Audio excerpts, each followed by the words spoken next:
Well, hello everyone. I was handed a video by The Living Dinosaur entitled Holy Hallucinations 31, which was an emotional, irrational, hate-filled tirade against my person, allegedly in response to my Crevo rant number 71, The Population Problem, where I simply made the point that the world population is way too small for the evolutionary timescale and did indeed fit well with the biblical timescale. The Living Dinosaur, whom I will sometimes refer to as Dino for short, really didn't even touch my argument and instead went in way over his head in commentary that was full of astonishing, glaring errors. Now, originally, I didn't even think the video was worthy of a response. In fact, I'm still not so sure it is, just because the errors were so simple and so glaring. However, multiple atheists sent me this video. Apparently, Dino was not the only one to not see the glaring errors. So I'm making this response, and I'm going to close with a challenge to The Living Dinosaur, as well as all YouTubers. The script for this video will be available right there. Now, Dino, in the words of the Newfoundlanders, calm down! Good grief, man! You're gonna have an aneurysm! I'm amazed at your anger and vitriolic hatred. I mean, you lost sleep over this, I can tell. But what blows me away is the things you were angry about the most were things that were not even true. You made a very long string of slanderous accusations that were completely unfounded, and you would have known this if you had even taken just a moment to get to know me. This, combined with your glaring ignorance on the very issues you brought up, just blows me away. I'm even further shocked that apparently none of your viewers spotted your glaring errors, and I wonder why. Now, in his video, Dino said, and before I continue, I also wanted to point out that while you seem to have no problems in expecting deserts and wastelands to be capable of sustaining hordes of human beings, I strongly suspect that you'd quickly change your tune after a couple of weeks in the Sonoran Desert, living off skunk poo and cactus spines took its toll in that eau de benign physique of yours. And is it now, booby? Well, now we'll go on to see what kind of plops of wisdom you're planning to excrete in a minute, but let me again take a moment to remind you about what my 10-year-old already knows. Available land area makes absolutely, expletive deleted, all difference to population size if other resources are limiting, you ignorant tard. Of course, as we'll find out later, your sickly, stunted mind is actually vaguely aware of this fact, so you're either deliberately lying about it, actively ignoring it, or dismissing it out of hand because it's somewhat inconvenient to the ludicrous excuse for an argument that you're in the process of squeezing out. And thus, only seconds into the video, Dino makes his first huge, glaring blunder. I'm astounded that Dino didn't think this through. And even more astounded that apparently none of his viewers ever noticed this glaring error either. I wrote to a young man in Arizona and asked him to comment. Harrison replied, I'm 15 and I think anyone is capable of living in the Sonora Desert. I've lived here for 14 years and suffered no side effects. Apparently the Living Dinosaur is unaware that there are millions of people living in the desert. The Sonoran in particular. They even have internet access. Have you never heard of Phoenix, Tucson, and all the little suburbs in between? Ever heard of Las Vegas, Nevada? All of these cities were built because enormous amounts of people were successfully living in the desert. And before you start spouting off about modern technology and conveniences, may I remind you that Phoenix was incorporated as a city in 1881. And if Fauci in 49 is such an expert at archaeology, why did he not inform you of the Native Americans who were living right there in the Sonoran Desert quite successfully long before white man came along and built cities? The Native Americans actually dug irrigation canals and were raising crops in the middle of the desert, which you are saying is inhospitable. In fact, apparently you're not aware that you can go and pick your own apples and pears right there in the Sonoran Desert at Agua Linda Farms. In 2004, Arizona produced 261,354 metric tons of desert durum, wheat. Guess where they grew it? As the name implies, the desert. That's an average of 6,031 pounds of wheat per acre of growing land in the Sonoran Desert in Arizona. In fact, just about anywhere you go where it is allegedly inhospitable, people have been thriving for thousands of years quite successfully. Yes, even the high Arctic. In response to my comments about the human population bottleneck at the time of Noah and the flood, the Living Dinosaur responded, for example, Hawks and colleagues have concluded that the currently available genetic, anatomical, and archaeological data preclude any possibility of a pre-Pleistocene human population bottleneck, much less one of only 8 promiscuous camel fanciers less than 5,000 years ago. Of course, I'm sure that none of this matters to a delusional numbnut who's decided to place his stock in the ramblings of a long-dead tribal shaman rather than in the proven track record of modern science. Again, obviously wading in way over his head, the Living Dinosaur has not done his homework and has made a brazenly erroneous statement which is not difficult to shoot down. As Dr. Robert Carter pointed out in a very easy-to-access website, Carter documents some of the evidence in one easy-reading article as well as multiple technical articles. Nelson wrote on this matter back in 2004. He made use of the various mutation and variation processes, which are well known to make his point about evidence for a genetic bottleneck in humans, which was consistent with the flood account and timeline. Ironically, Nelson was 14 when he wrote that paper. So why is it a 14-year-old, writing 8 years ago, seemed to know more about the subject than the Living Dinosaur does now? Let us also not forget the very significant point that Dr. Jonathan Sanford elaborated on in his book, Genetic Entropy and the Mystery of the Genome, which I also explained in Crevo Rant number 78, The Boat That Don't Float. Genetic entropy shows that not only are we deteriorating, the exact opposite of evolution, it also shows that we could not have been around for millions of years, as evolution proposes, because we are deteriorating too quickly. The population of the Earth also shows just how young it is. Dino went on. Secondly, you neglected to explain why this unfettered human population growth that you're describing, when applied to the remaining members of the animal kingdom, hasn't left us all wading knee-deep in aardvarks, earwigs, koalas, and kestrels. Could it be that you didn't think of that, booby? Or that you just don't think at all, dumb expletive deleted? Or could it be that you, Dino, didn't know your own glaring ignorance, or that you just contradicted yourself? The whole point of my rant that you were responding to was that the population was too small for it to be millions of years old. So, thank you for reinforcing my point while simultaneously shooting yourself in the foot. With regards to the animals, apparently you once again missed the glaringly obvious answer as to why we are not overrun with aardvarks. The answer to which will become a theme consistent throughout the rest of this video. An answer to which you are already unastonishingly unaware of. We do find ridiculous animal populations. Let's take a look at one more piece analysis of the various populations he discussed in his paper, The Antediluvian Biosphere and Its Capability, written in 1986. Compare this impossible density with known densities, in individuals per hectare, of some modern reptiles.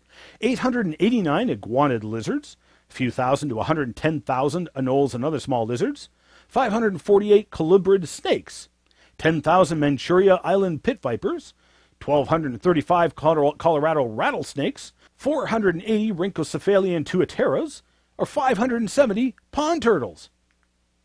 One study in Morocco documented an estimated 2,950 lizards per hectare, and another study in northern Spain estimated 1,327 to 1,574 lizards per hectare. The moose is not native to Newfoundland. It was introduced in 1878 as one bull and one cow. Today there is an estimated 120,000 moose, and they are a dangerous pest on the island now. Why isn't the number bigger? One major factor: people. People are the reason animal populations are controlled. Hunting, overhunting, extermination, wars, and yes, even ecological abuse by humans. And that's the second thing that angered me. Considering that you look like you're seldom more than an arm's length away from a bacon double cheeseburger, you have some, expletive deleted, nerve to talk about there being no global food supply problem. Really, booby? Really? What kind of selfish, egotistical, self-centered, expletive deleted, who by the looks of it gorges daily on triple Macau burger supersized meals topped with an extra helpings of saturated fat, has the nerve to put out his, expletive deleted, videos, smiling his smug I'm all right Jack smile, and thinking that everyone in the world is as lucky as he is? Well, I can answer that for you, booby. The answer, it seems, is a fundamentalist creationist Christian. So while you might think that you're defending your religion, I have some news for you. All you're doing is showing the world how worthless your particular version of God is making you a better person, and how effective it is at making you a worthless, crusty skid mark in the gusset of humanity. You're no better than the countless other avaricious, alleged Jesus-loving, God-fearing, mother, expletive deleted, whose only real concern is in trying to grab as much of the pie for themselves while simultaneously giving not one, expletive deleted, for those who are unfortunate enough to have no pie at all. Of course, this is where the living dinosaur really went off the rails. Not only did he show his own ignorance of the subject matter, he also revealed his hypocrisy. You see, Dino, you know nothing about me. If you had even taken but a second to get to know me, you would have saved yourself the embarrassment of hurling false and slanderous accusations. I am a member of Youth with a Mission, a global missions organization which is involved in relief efforts around the world. I have actually been on the front lines bringing food to desperate people and have shed many tears over those dying of hunger. I live on about $15,000 a year, considered the poverty line here in Canada. I live in my van regularly, willingly sacrificing to keep expenses down, and yet, even with all of that, I still give money to the poor and needy, including funding relief efforts to starving people around the world. Your comments betray you, Dino. You have no idea why there are starving people in the world. The reason you do not know is because you have obviously never attempted to even lift a finger to help starving people in the world. What atheist organization have you supported who is out there feeding the hungry?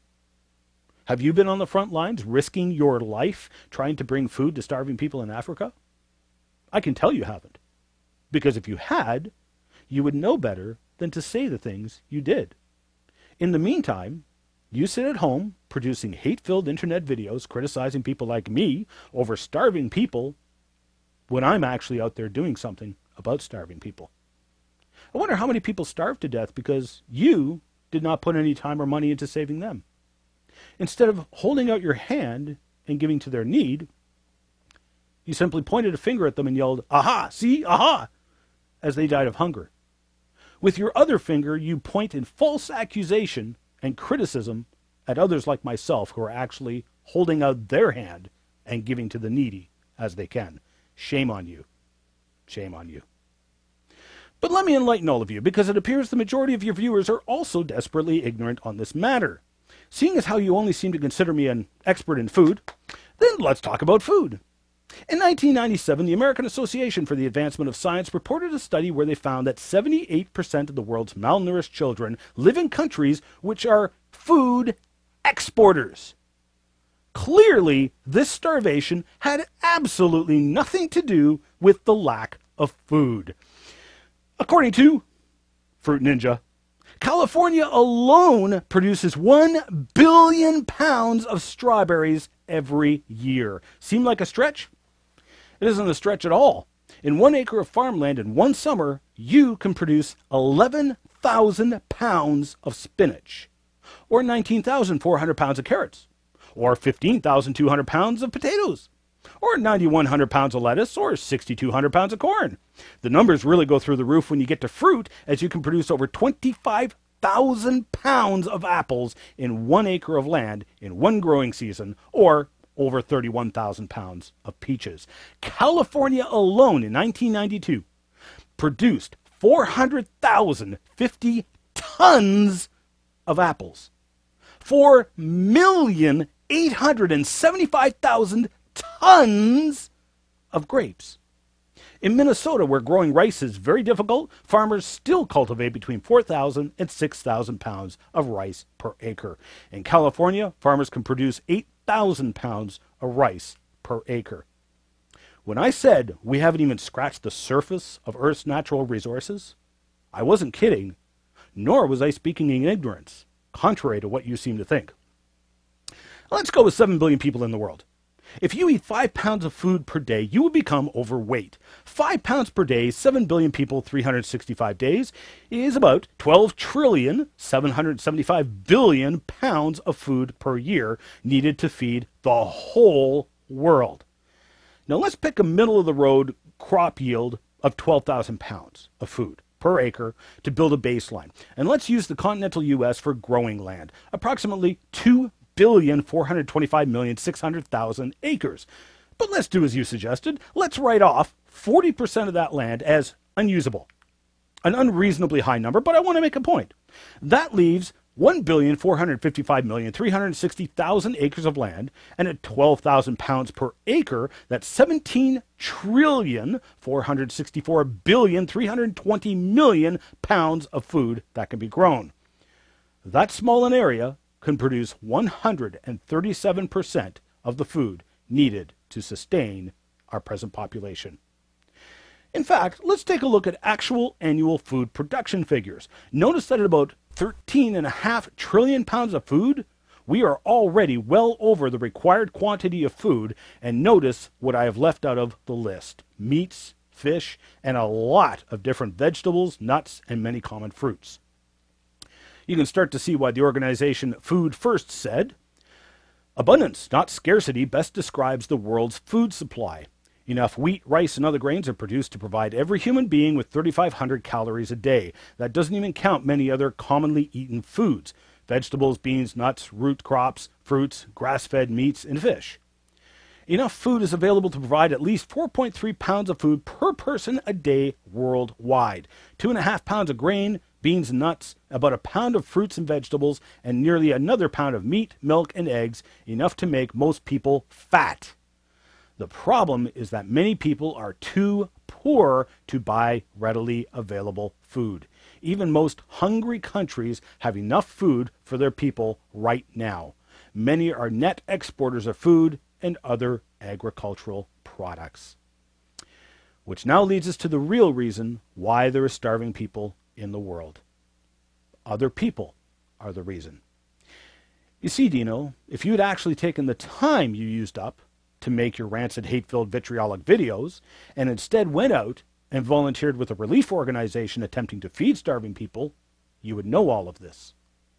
I'd like to see you a part of that team that is transporting trucks of food to the most hard-hit places of starving people, only to get held up at gunpoint by militia who take all the food. My peoples, those Christians to whom you poured out so much hate, that's the risks they take to reach these needy people, while you sit in comfort and accuse them of being in it for the money. During the Somali famine of 2011, multiple organizations had shipping containers full of food, trying to get it to the starving people. The government would not allow aid into the country.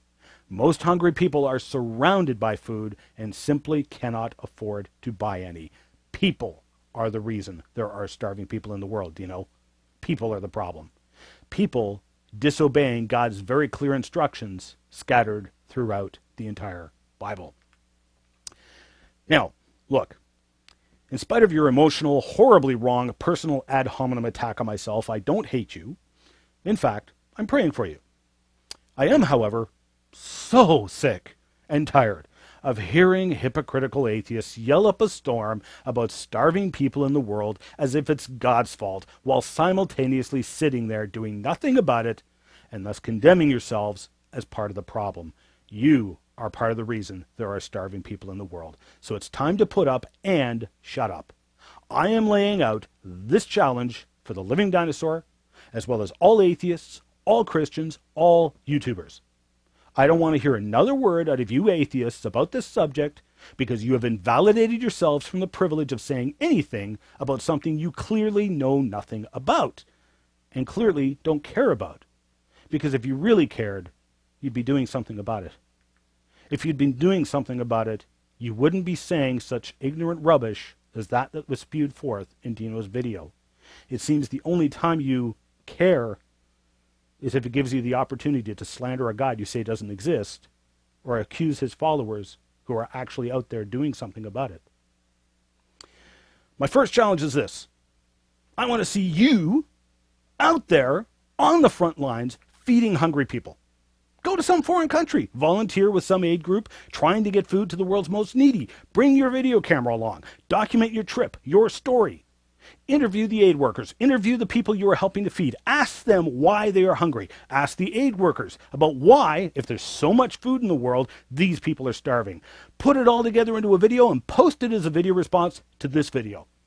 Perhaps you just came back from a missions trip. Please share your story in video. Now, I realize many of you just simply cannot go, and that's okay.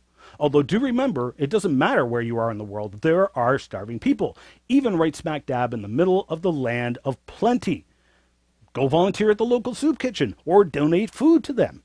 If you can't go, I have a second challenge for you. Support those who do go. I have $100 here. To me, that is a lot of money. I am donating this to the Erdo Relief Fund, affiliated with the Pentecostal Assemblies of Canada. I am also sponsoring a child monthly through them. In fact, I would highly recommend that as the best way to help needy people. Why? Well, you see, disaster relief usually has no lack. It's good to donate towards disaster relief projects, but the majority of starving people in the world actually live in a land of plenty. They cannot afford food. It's expensive and illogical to ship food to these families in countries that are exporters of food. It's much simpler and cheaper to send money to the needy families. That money you sponsor a child with actually sponsors the whole family. Now, yes, some of that money is used to pay the people who organize this, the aid workers. Well, they need to eat too. They have bills to pay and mouths to feed in their family too. And it is a full-time job for these people just to orchestrate getting money to these needy families. So I have no qualms donating money to the organization for their needs as well. But by sponsoring a child, or many children, you actually support a family. You make a difference for multiple people because they're starving due to lack of money, not lack of food. I'm including a list of organizations at the end. I even included some secular ones for my atheist friends who don't want to support Christian organizations. So please share this video with your friends, your family, your fellow atheists and Christians, and other YouTubers. And maybe make use of the share button down below. I'm going to talk to you all later.